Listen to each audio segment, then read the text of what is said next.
সবচেয়ে মজা কি দেখেন, আমি এটা আমার চাক্ষুষ প্রমাণ, এটা আমার ব্যক্তিগত জীবনে হয়েছে, যেটা সেটা বলি।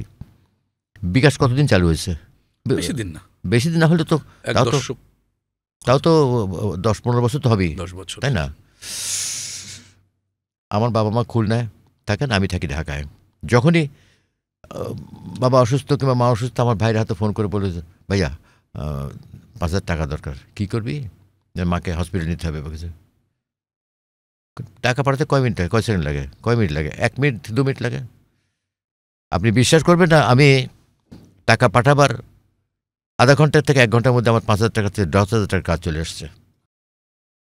বাস্তব প্রমাণ। এটা সাংঘাতিক ব্যাপার কিন্তু একেবারেই। তার মানে ঘরেই কিন্তু মহান ইবাদতের জায়গা, যে বাবা মার সেবা। এটা থেকে আমরা যারা এই সুযোগটা হারাচ্ছি, বাবা মা হারালে আরও বুঝবো, মর্মে মর্মে বুঝবো, যখন আর কিছু করার থাকবে না। অতএব যাদের সামনে বাবা মা বেঁচে আছে, এই সুযোগটুকু আমরা নেব প্রত্যেকে।